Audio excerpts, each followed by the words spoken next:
আজকের প্রথম প্রশ্ন, ঠান্ডা ভাত গরম করে খেলে শরীরে কোন রোগ হয়? হাঁপানি, ফুড পয়জনিং, হৃদরোগ নাকি ডায়াবেটিস?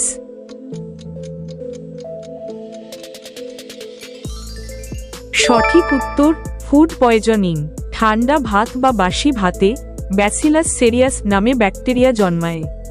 এটি বিষাক্ত টক্সিন তৈরি করে, তাই বাসি ভাত খেলে বমি বা ডায়রিয়া হতে পারে। কোন খাবার নিয়মিত খেলে সারাজীবন সুগার কন্ট্রোলে থাকে? আলু, সাদা ভাত, ওটস নাকি ময়দার রুটি?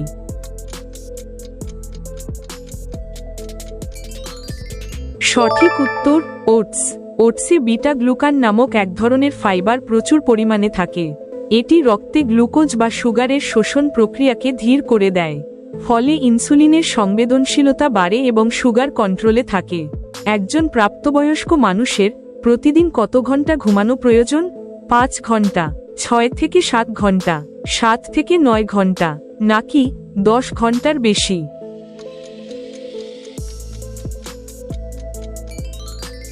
সঠিক উত্তর 7 থেকে 9 ঘন্টা। পর্যাপ্ত ঘুম মস্তিষ্কের কার্যকারিতা এবং শারীরিক সুস্থতার জন্য অপরিহার্য। নিয়মিত ঘুমের অভাব হলে শরীরের রোগ প্রতিরোধ ক্ষমতা দ্রুত কমে যায়। চুল পড়া বন্ধ করার জন্য মাথায় কি ব্যবহার করা সবচেয়ে ভালো? বাদাম তেল, নারকেল তেল, অলিভ তেল নাকি পেঁয়াজের রস?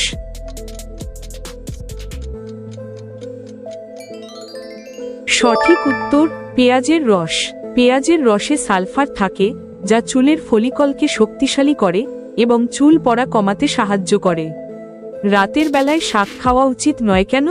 ভিটামিন কমে যায়, হজমে সমস্যা হয়, রক্তচাপ বাড়ে নাকি ঘুম বেশি আসে?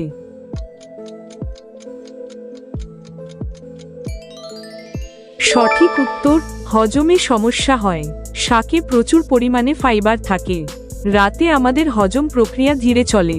এই ফাইবার হজম হতে বেশি সময় নেয়, ফলে গ্যাস বা অ্যাসিডিটির কারণে শরীর খারাপ হতে পারে। ভাতের সাথে কাঁচা লবণ খেলে কোন রোগ হওয়ার ঝুঁকি বাড়ে? High blood pressure, diabetes, thyroid নাকি ডায়রিয়া?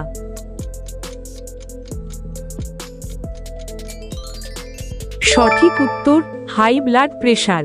কাঁচা লবণে অতিরিক্ত সোডিয়াম থাকে। এটি রক্তনালীকে সংকুচিত করে দেয়।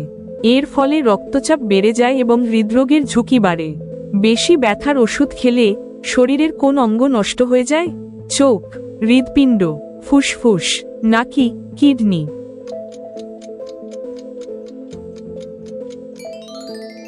সঠিক উত্তর কিডনি। অতিরিক্ত ব্যথার ওষুধ খেলে কিডনির উপর চাপ বাড়ে। এর ফলে ধীরে ধীরে কিডনির কার্যক্ষমতা কমে যায় এবং কিডনি নষ্ট হওয়ার ঝুঁকি তৈরি হয়। খালি পেটে কোন খাবার খাওয়া একেবারেই উচিত নয়? মধু, টমেটো, ডিম নাকি কলা?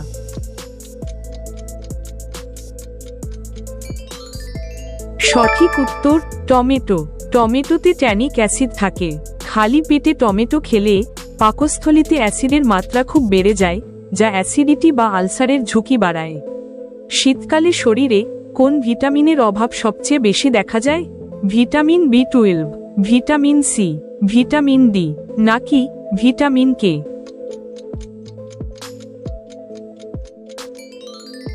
সঠিক উত্তর ভিটামিন ডি। ভিটামিন ডি এর প্রধান উৎস হল সূর্যের আলো। শীতকালে আমরা কম সময় রোদে থাকি বলে ভিটামিন ডি এর অভাব দেখা যায়, যা হাড়ের দুর্বলতা সৃষ্টি করে। শীতকালে মূলা খেলে কোন রোগ ভালো হয়ে যায়? আলসার, কোষ্ঠকাঠিন্য, সর্দি কাশি নাকি ডায়রিয়া?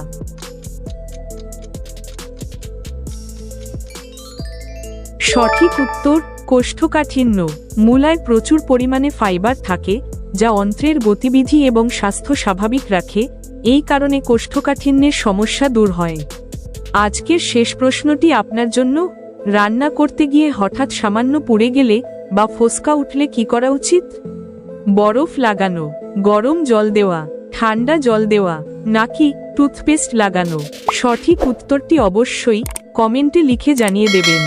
নিয়মিত এইরকম ভিডিও দেখার জন্য চ্যানেলটি সাবস্ক্রাইব করে একটি লাইক অবশ্যই দিয়ে দেবেন। ধন্যবাদ।